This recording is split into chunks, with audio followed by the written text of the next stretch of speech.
The New York Jets head coach and general manager search is heating up. Hopefully, we have a GM in place by the end of the week. Mike McCarthy for the head coach position is out in Dallas. Could he be on the Jets' radar? We'll talk about that and much more all coming up here on a Monday edition of NY Flight Jets Talk. Jets, Jets, let's go. Jets wide receiver Wesley Walker. Wesley, how you doing today? ESPN writer Mr. Rich Cimini, Jets reporter for The Athletic, Mr. Zach Rosenblatt, Hall of Famer and Jets legend Mr. Marty Lyons. Your host, Connor Law. Hello everyone and welcome into another edition of NY Flight Jets Talk here on this Monday evening. A lot to get in Jetland. Big news out of the NFL overall today. Mike McCarthy. We heard it coming now over the past few weeks, but it's official. He's out after a 7-10 season in Dallas with the Cowboys. Could he be on the Jets' radar as a potential head coach candidate? We'll break that down and much more all coming up here on NY Flight Jets Talk. Smash the like button. Make sure you are subscribed to the channel. And don't forget, every membership you gift gets you a ticket into our raffle. Raffle will be drawn at the end of the month. The prizes include a signed Garrett Wilson mini helmet, a signed Wayne Corbett football, a free item from our merch store, and a free channel emoji. So be sure to get in on the membership raffle. We appreciate all of your support. Let's bring on our guest for today's show. Host of Jets Flight Club, host now of Mets Daily, the new daily Mets show, formerly of the New York Post, formerly of SNY, formerly of CBS. You all know him. Great resume. Our guy Jake Brown at Jake Brown Radio joining us here on the program. Jake, what is going on? Well, thank you for having me on this Monday night. Excited about my new show, Mets Daily. Of course. There's always stuff to talk about in the offseason with Mets land and Jets land. The Jets I think they might have interviewed me. I'm looking for a job as well. And at this point, who haven't they interviewed, right? Yeah, Mike Locksley, Jeff Ulbrich, Ron Rivera, Jake. Why don't we get Jake Brown on the list? What are they interviewing Jeff Ulbrich for? Like he knows he's not getting any job with his organization. Like I get it, it's nice, it's a formality, but let's get serious. Jeff Ulbrich didn't win himself over any favors with the job he did as a head coach when he took over. I think that's just the Jets paying their homage to Jeff Ulbrich. Tell him in the end that interview, which was completed today, actually, Jake. Appreciate what you did. You have no chance of getting this job. We'd probably hire Mike Locksley before we hire you. And that's saying something for someone who apparently choked out an assistant just over a decade ago and has a losing record by, I think he's like 33-67 or something in college. So, Jake, it's mind-boggling to me that they'll interview Mike Locksley, Jeff Ulbrich, but they won't give John Gruden and Pete Carroll an interview. So, some really interesting stuff happening over in Florham Park. Listen, I think Pete Carroll, yes. John Gruden, listen, I think they look at him as kind of a nutcase, and as good as coach as he's been, the drama and headlines that come along with John Gruden in a franchise that has been full of them and is trying to get out of that world, he wouldn't make sense. But I agree, Pete Carroll. And listen, if Mike Tomlin's available, I mean, obviously everyone wants him. The Jets should, write the blank check. And I get it would take a trade and, whatever it's going to take, but that should be atop theirs and everyone. But really that, like, you want to talk about a culture change and an organization that, gets it right and that wins every year in some form. Obviously, some fans there think it was a disappointment. Like, they just win. And, I think if the Jets had a winning record, we'd have a parade here. So I think Mike Tomlin's got to be atop their list. Jake, that's exactly where I wanted to start. The Mike Tomlin news, yet another one and done in the play, one and done appearance in the playoffs. I was going back and forth with a lot of people on Twitter yesterday about this, and I started off every tweet by saying, Mike Tomlin's my favorite coach in the NFL. That's just how it is. I mean, he spent 18 years with the Steelers. It's remarkable that you have a winning season all overall 18 years of your tenure with one organization. That's incredible. But I think what we have to look at is I think things have gotten kind of stale. They can't develop a quarterback. Their offense is always piss poor. I mean, they're playing their best football in the beginning of September. They win enough games at the start of the season, then they always crap out the last few months. That's the only reason they're able to make the playoffs every single season. So if he somehow shakes loose, you do everything you can. But I'm not giving up a top 10 pick and then some. For someone who hasn't won a playoff game since 2016, I think the goal for this team is winning a Super Bowl. I guess let's put the past 14 years behind us.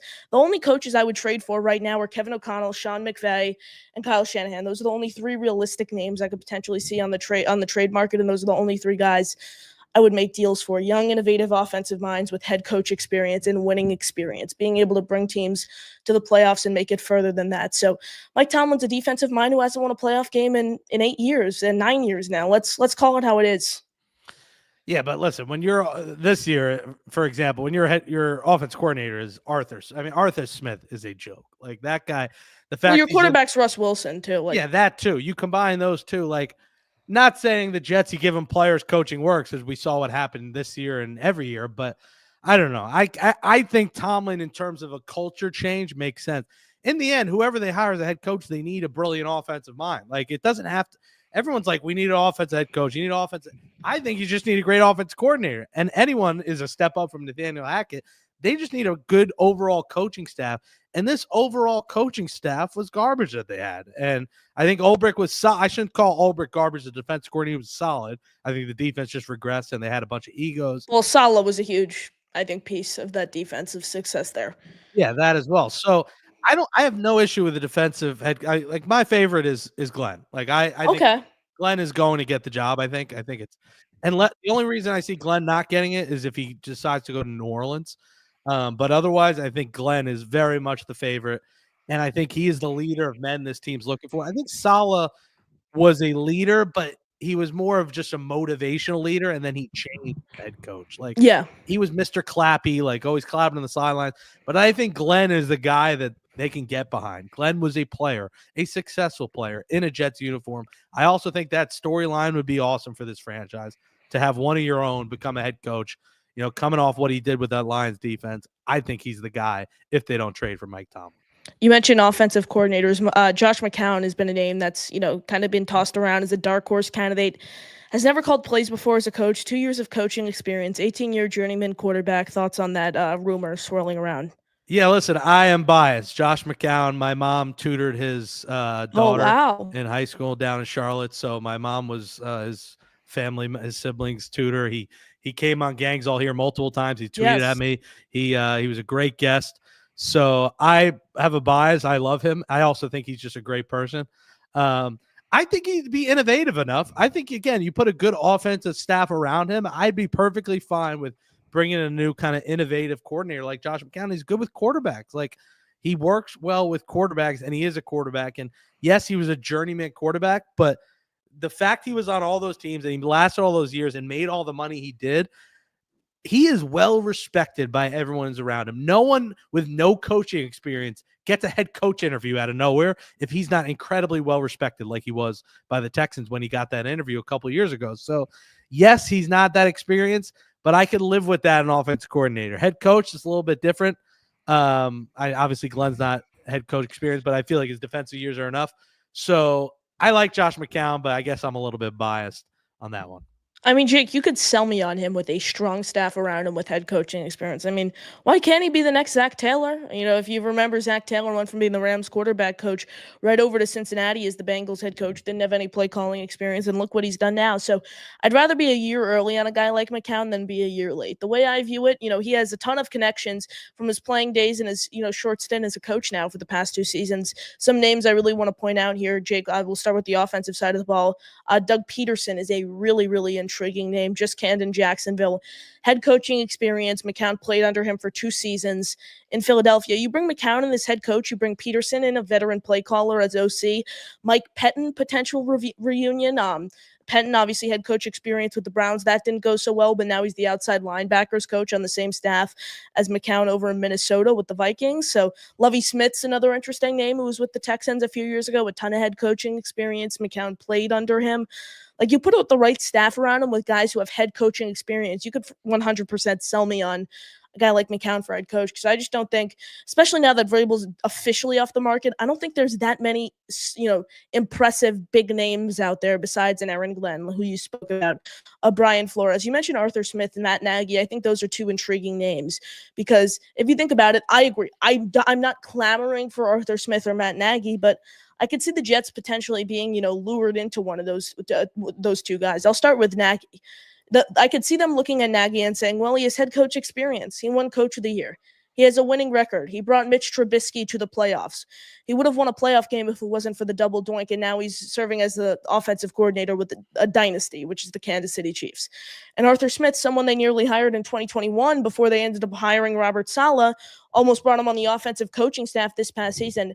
He has head coaching experience, like blah, blah, blah, blah. I could see them being interested in those two guys along with an Aaron Glenn and a Brian Flores these next week or two, really, as these talks kind of heat up.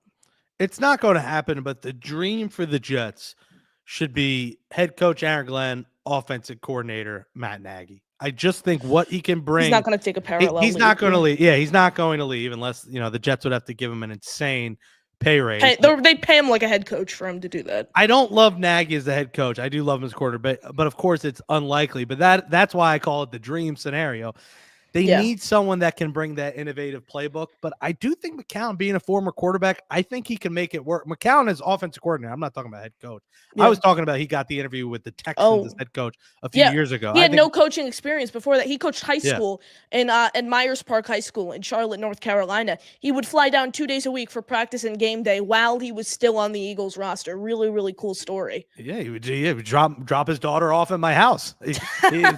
We were in Charlotte. We were outside Charlotte. So yeah, Myers Park is the first school, I believe. I think my mom taught there for a year. So oh wow.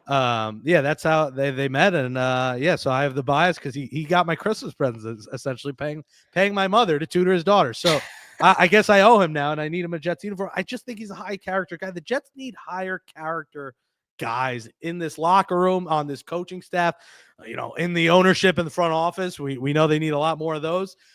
So I like Glenn head coach, McCown offensive coordinator. I haven't decided yet on defensive coordinator, but maybe Glenn could call the defensive plays as well. Although I think they do need a coach that's paying attention to everything. The fact that Saleh, it was like news that he was in quarterback rooms, like in his final year this year. Like, where were you the first couple of years? Yeah. That was alarming. So they do need a coach that's paying attention to everything, because that clearly was not the case here. You mentioned Glenn with McCown. That's interesting. They don't have a direct connection. Some names I'd look for as offensive coordinators under Aaron Glenn include Deuce Staley. They were both on the Lions coaching staff together. Deuce now in Cleveland with the Browns. They're their assistant head coach and running backs coach, the same role he had with the Lions a few years ago. Mark Burnell, Detroit's quarterback coach. He's still relatively new to coaching, but I could see Aaron Glenn potentially trying to bring him over. And then the most appealing one, Tanner Engstrand, Detroit's passing game coordinator. If he doesn't end up just taking potentially what could be a promotion in Detroit, serving as their offensive coordinator, he's a really interesting name. I think the Jets could look out for. So if you're going to bring in Aaron Brunell, Glenn, is intriguing. I am intrigued as well by Brunell, and you're right. Like, most of these guys tend to bring their guys with them, especially a guy who's going to be a new head coach. So I do think that Glenn Brunell combination is realistic. And I believe wasn't Brunell a backup for the Jets I thought he was. I would not be surprised. I mean, a lot of these guys that we're talking about as like potential offensive coordinators here are connected. Like, if McCown somehow gets that head coaching job, Frank Reich maybe returns to coaching, former Jets quarterback in the 1996 season. Brunell was his final 2 years, 2010, 2011. He was the Jets backup quarterback. I remember that. Well, there's so many interesting names out here, Jake, that you would never have guessed. You would have never remembered were Jets backup quarterbacks if they didn't get into coaching. Well, how cool would that be? Cliff Kingsbury was a backup quarterback, with the Jets. Your head coach, a stud in Aaron Glenn, who played there, and then not a stud, but had a good career, but was a backup quarterback, Brunell, on the last Jets team that, remember, made the playoffs. That's a story. And if the Jets want to be a story and in a positive way, you go get two former players that, one was good for you, one was on a playoff team, and get back to winning ways. Get back to two guys that won in Jets uniforms, get the fan base excited, and get yourself some leader of men, get yourself some motivators. And I'm telling you, look what is happening with the Texans. They respect D'Amico. Like, they really respect that guy, and that defense is balling the hell out. And I think Glenn can do the same thing. Look what he did with the Detroit defense. That Detroit defense, after a couple major injuries like the Hutchinson, the couple big injuries they've had, is not a star-studded defense on paper. And he has got the best out of those guys. I think, one, they will play for a guy who played. Two, they'll play for a motivator like that. I do think being a black head coach, too, is important in today's age. Majority of the roster is African-American. I do think that does play a factor as well. And I think he will be well respected. I honestly think these guys lost respect for Saleh. I don't know if they had all the respect for him and Ulbrich. I do think there was no accountability being held. The tweets were still being sent out by Brees and Ahmad Gardner. Yeah. Oh, yeah. Sorry. Yeah, let's go by his government here. Yeah. I just think there wasn't much respect, and the coach did not hold them accountable, and that's why Tomlin's on top of my list. He holds his players accountable, but I think Glenn could be that guy. I definitely think Glenn could be that guy. And you pretty much nailed it there in terms of, what he would bring to the table. Spending, basically, spending so much time with Bill Parcells, first round pick by the team in 1994, 8 years, 2 Pro Bowls, returned to the organization after his retiring in 2008 as a personnel scout from 08 to 10. So there's that. He's been with them as an executive. So I think there's a lot to like about Aaron Glenn, and I think he's a really intriguing name to keep your eye on. As these talks heat up, these are the 4 names I'd watch at the head coach position and the general manager job. I assume one of the 4 guys will be in strong talks for eventually landing the coaching job include Arthur Smith, Matt Nagy, Brian Flores, Aaron Glenn. I think those will be the final 4. As for the GM job, I have Dimitroff, Mike Borgonzi. Forgot who the other. I had Chris Spielman was in there. I'm personally not a huge fan of Spielman, but I could see why the Jets would be interested in him, potentially taking all the credit for bringing over Brad Holmes and Dan Campbell. It also helps that Rick Spielman is his brother. So you got those 3. And who was Mike Greenberg is the other name I was thinking about. Grew up a Jet fan, football administration intern under Mike Tannenbaum. So I think those are the 4 guys those 8 guys, total, I'm going to look for as the search heats up. Everyone smash the like button. Make sure you are subscribed to the channel. We are joined by Sick Podcast Jets Flight Club host Jake Brown. Follow him on Twitter, Instagram, TikTok, all social media platforms at Jake Brown Radio. Smash the like button. Subscribe to the channel. Every membership you gift gets you a ticket into our raffle. Let's go to your questions in the chat. Let's see. Where are we? Daniel Berry Sports Highlights. Good to see you, BC. Good to see you, Billy SBC. Good to see you. I will say Dimitroff is a top of my list as well because he did some great things with the Falcons. He's done some good things after his GM run as well. He's like in the analytical football world. Grigson, Sumer Sports, yes. Yep, Grigson is the name I think that doesn't appeal to many people. That's the other name I was going to mention. I could see getting hired. Nagy, I have no interest in.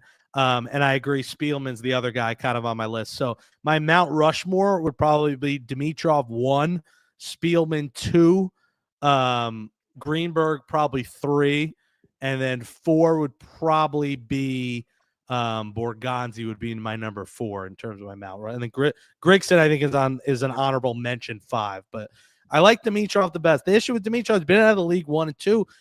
I don't know if it plays a factor, but the interview was exactly a month ago. So I'm not saying it was the Jets, a while ago. It was the Jets forgot, but 3rd candidate they interviewed. Yeah. I mean it's been a while, so he's my top name though. Yeah, to be clear, Jake, those were not the candidates I'm endorsing specifically. Those are the top 4 guys, top 8 overall. I think are going to be highly considered for the job. My top names include Dimitroff. Greenberg, who's another one? Brian Gain is someone I'm really, really interested by. I wish we saw more of him over in Houston. He has the history with the Jets too. He was a scout and then he was on their practice squad for 1 season as a tight end. He only had 1 year there. Went 11-6, made the playoffs before losing a power struggle with a head coach and then GM Bill O'Brien, and we all know how that's did went as the organization's head coach and general manager. So really, really some interesting candidates here as we kind of narrow the list down. Armand comes in and says, "Great article, Connor, on the GMs." Armand, appreciate it. Then he comes back and says, "Connor, where would you rate Chris Spielman on your tier list? How would you feel if he was hired?"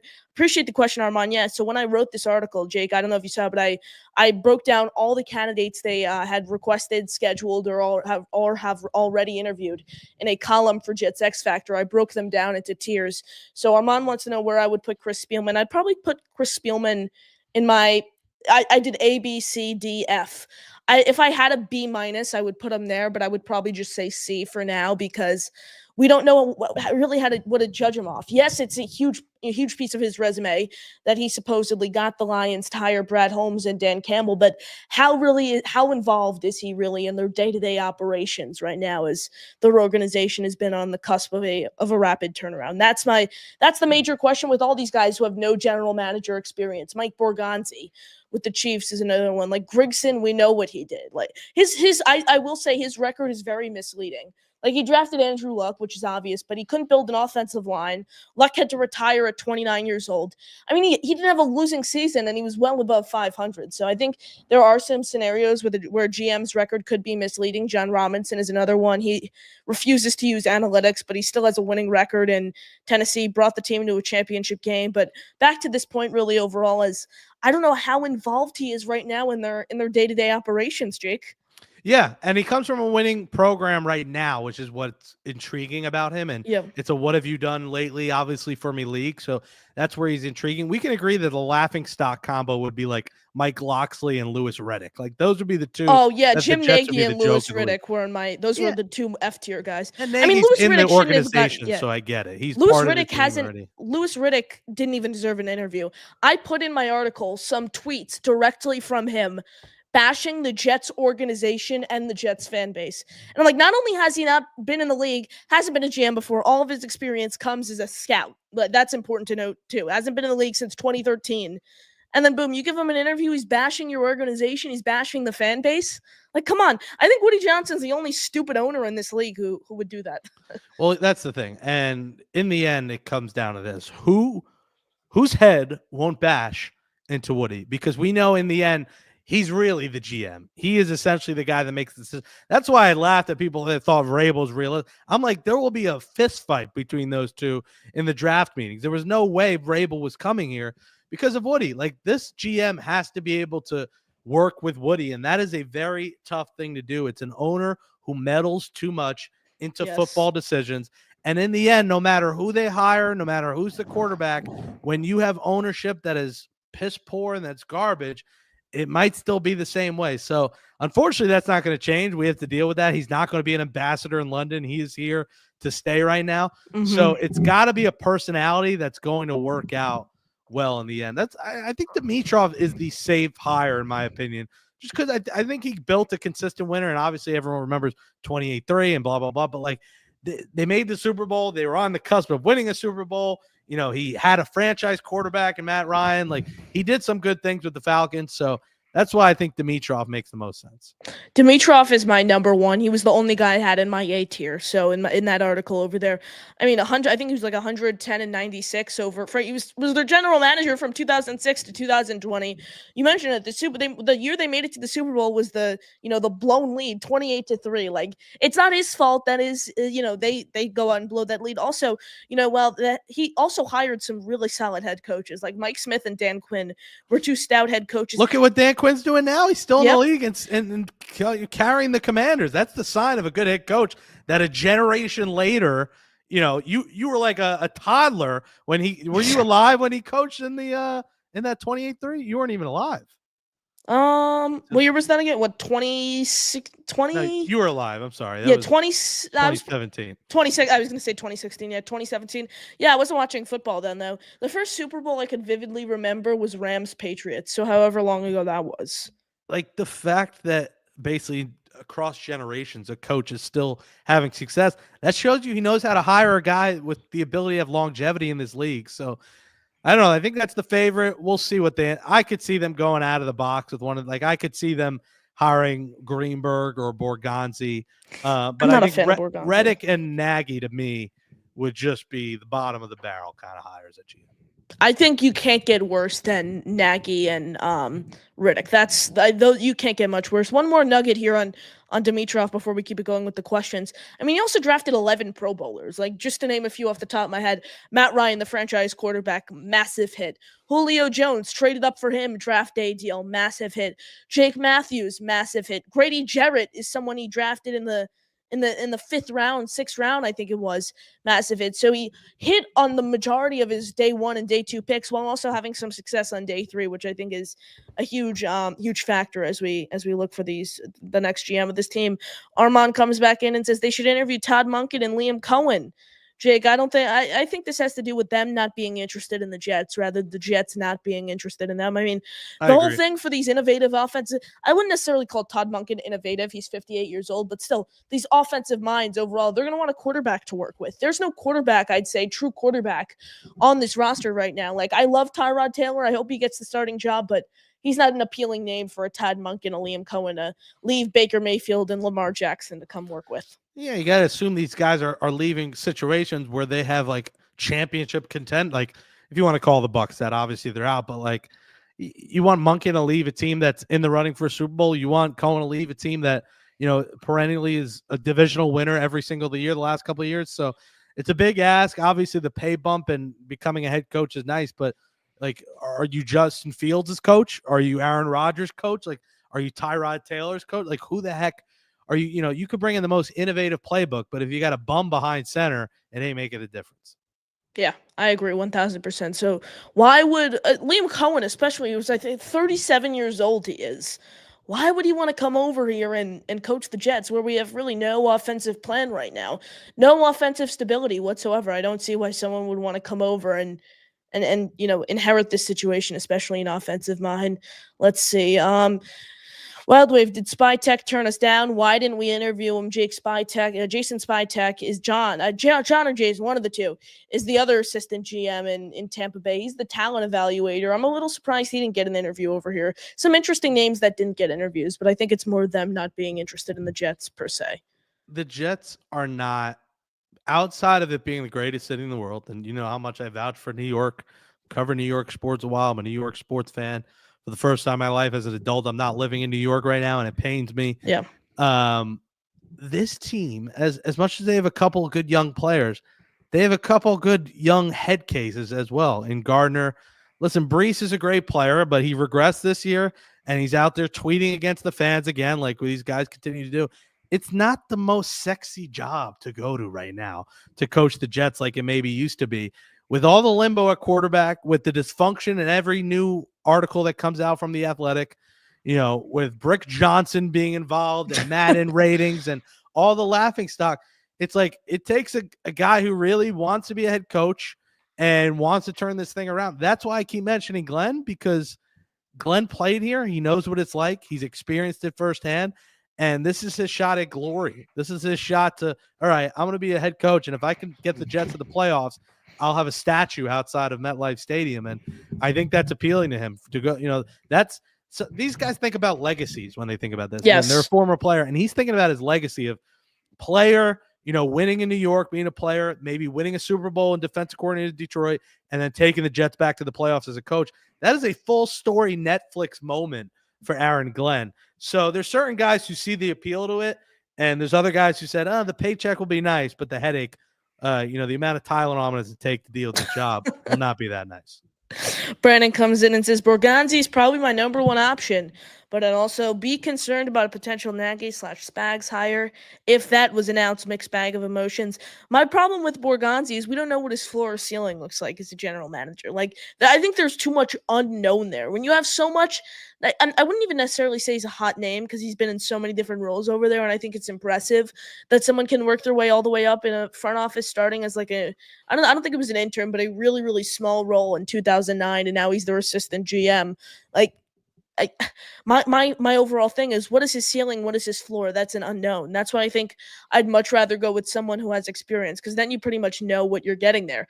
You mentioned Nagy and Spags, that you would potentially be concerned with that. We know what you get in when Matt Nagy as a head coach, and we know what you get with Steve Spagnuolo as a head coach. I'm steering clear of Spags. Jake, we saw what he did his first stint with the Rams, an absolute mess. I think 11-41 it was. A 1-win season his first year, a 2-win season his last year there. I think he's a perfect example of someone who's just a great coordinator and can't do anything as a head coach. But Borgonzi, thoughts here? Borgonzi's intriguing because anytime you come from a championship pedigree, I'm intrigued, especially in the modern NFL. Like Dimitroff, I rave about, but this was 5 years ago was the last time he had a job. So yes, it's still in this era, but yeah, again, we don't know what he is. And, you didn't know what Joe Douglas was. Joe Douglas hadn't held a GM role either. So you kind of want someone who has the GM experience, because it's much different being a GM than it is, assistant to player personnel or assistant GM. It's just a completely different role. So I would like someone with that GM kind of experience, but it is interesting pulling a guy from, a dynasty. Like that opportunity is not always available, because a guy in a dynasty doesn't always want to leave a dynasty for a team who hasn't been to a Super Bowl since 1969. So if they had that opportunity, I wouldn't lose sleep if they ended up going with Borgonzi. But like you said, we have no idea what he'll become. But the championship pedigree intrigues me a little bit, Connor. Yeah, it's interesting. I just think my overall message is not at the top of my list. No. I'd prefer a Thomas Dimitrov. I'd prefer a Brian Gain. I'd prefer taking the flyer on Mike Greenberg. I'd say over Mike Borgonzi. The storyline there: grew up a Jet fan, 36 years old, from Long Island, a Long Island guy. Like a huge Cap guy. I'd rather swim in those waters than go the Borgonzi route. Smash the like button.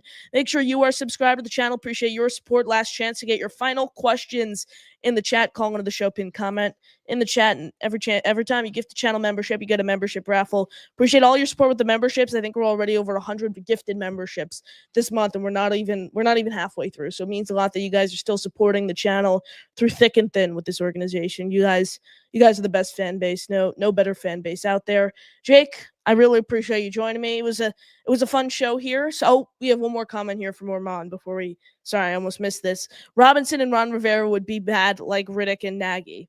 I would take Robinson and Ron Rivera over like Louis Riddick and Mike Loxley any day of the week. Both have experience. Like their resumes could be misleading at times, but still, Ron Rivera brought a team to the Super Bowl. Two-time coach of the year, only one game under 500 as a head coach. And Robinson, I don't like that he's stubborn with analytics, but has a winning record as a GM. Brought a team to the AFC Championship game, won the division several times. Like I think there's a big drop off between that regime and then a Louis Riddick, Mike Loxley, and Jim Nagy, Mike Loxley. You know, even you potentially throw a Brian Greasy as the head coach. Like I'd much rather prefer Robinson and Rivera over one of those other options there. I would agree. Riverboat Ron would be kind of fun. There'd be a story with that.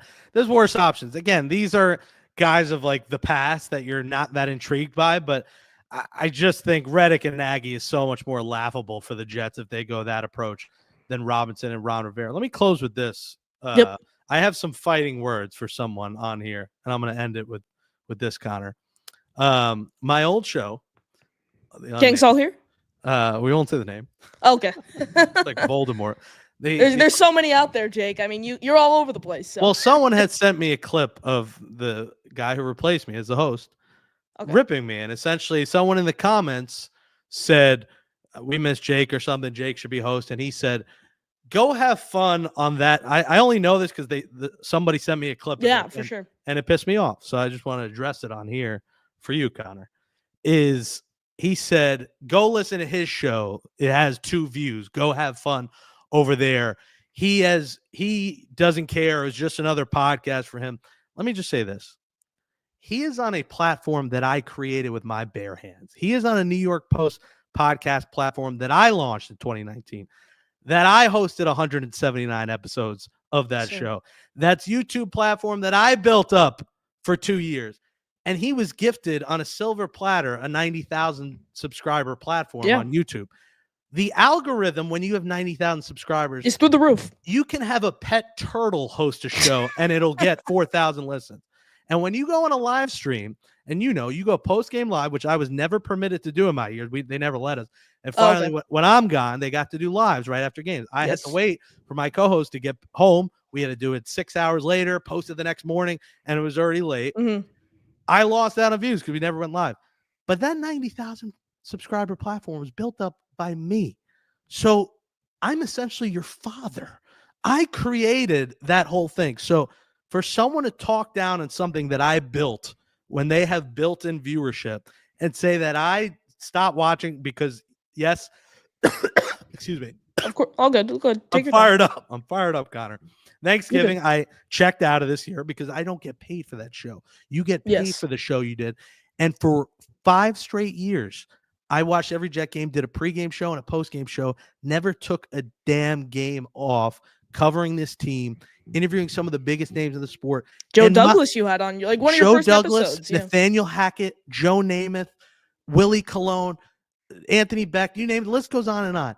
When you were, and Josh McCown, and I was named in the New Yorker magazine for one of the top football podcasts of that show. You were not.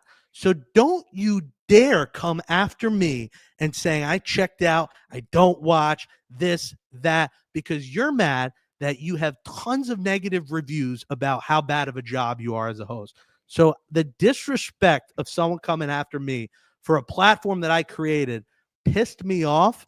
and better come correct next time because I have the receipts. So again, you didn't want to mention my name and say go over to my new platform. I had one episode get 6,000 views on my show, and we have 200 subscribers. That's an algorithm in the algorithm. That's almost impossible to do. You have 90,000 and you were averaging less per episode. So don't you dare come after me because of numbers that you have automatically built in off a platform. I had to just get that off my chest because I was sent to it like late at night and it pissed me off. And you don't come disrespecting the king that created the entire network, that produced 1,000 episodes and co-hosted over 600 of those 1,000 episodes over the course of 8 podcasts that brought in different co-hosts, different guests on a show where you haven't had one guest all season. You went an entire season with zilch guests without any viral interviews, without any mentions in the New Yorker magazine. So sorry I had to rant there for you, Connor, but Jake. I feel better now. Thank you. Of course. And I will say this, like, I'm sorry that happened to you, but I always say, like, it doesn't matter if you have 1 subscriber or 1,000,000 subscribers. Like, it's about the quality of the show. Like, it doesn't matter if one person's tuning in. It doesn't matter if 100,000 people are tuning in. I think it's overall just about the quality of the content. And that's what I feel. You did a great job over at the New York Post. What were you there for? 6 years it was? 5 years, yes. Yeah, so 5. We launched the show. It was like I remember because it was a Sea and Ghost game. I think it was Halloween 2019. So the first year didn't really count. 2020, the COVID year, I got screwed by COVID. That was the first full year hosting. So 4 full years I hosted.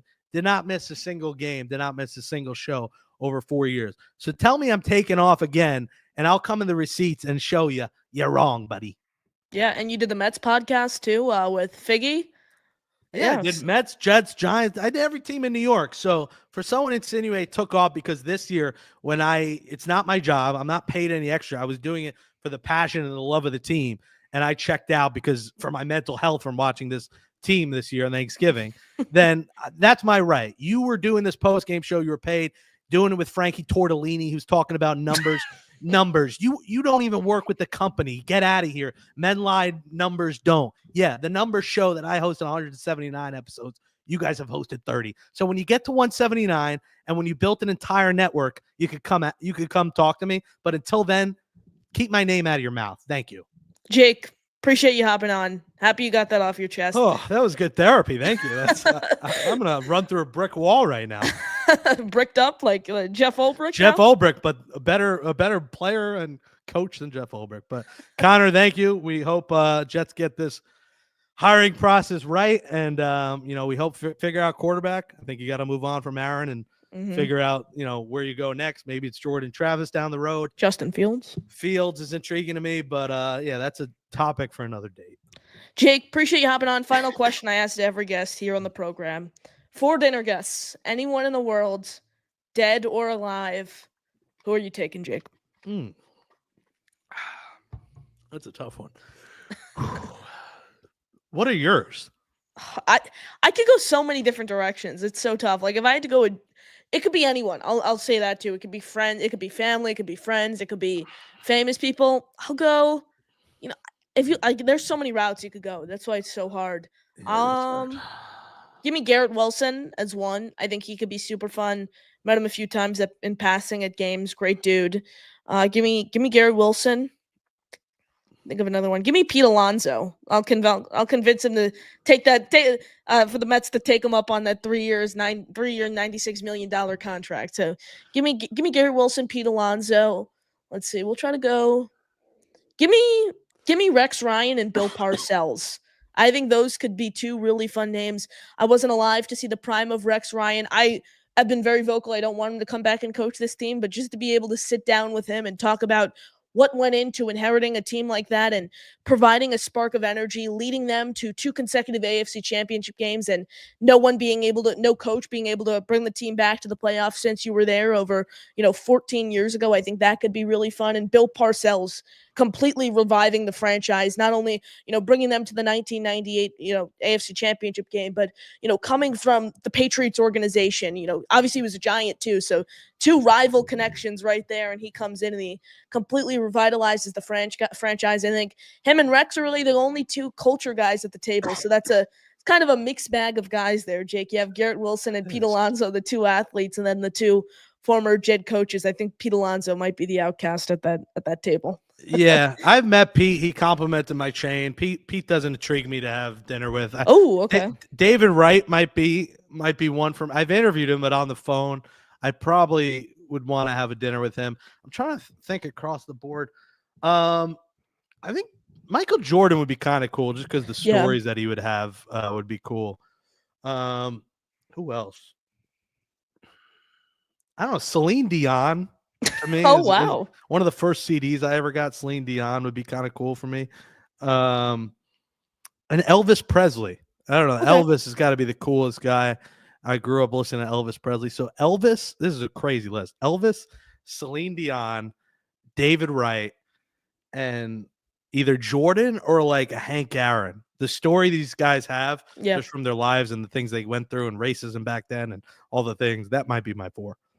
Interesting 4 there, Jake, and mine was interesting too. I wasn't very creative there. I gotta mix it up. I gotta throw some. Well, we're family- different generations. I Yeah. get why you went with your list. I'm just thinking over the course of time, like at one point it might have been Drake, but I feel like Drake's like canceled now. Like people Yeah. don't like Drake as much. But at one point in my life, it was probably Drake would have like been cool. 10 years ago, 8 years ago. like Lil Wayne, but Yeah. like I don't know. Celine Dion probably shouldn't be on that list. That was probably a little random. So I'd say Elvis. Who'd I say? Elvis, David Wright, Hank Aaron, Michael Jordan. Maybe my list should be. There it is, Jake. Appreciate you hopping on. Any final thoughts? Tom Cruise would be cool too. One of those star Oh. actors I think would be cool. But no, Happy New Year. Thanks for having me, and let's go Jets.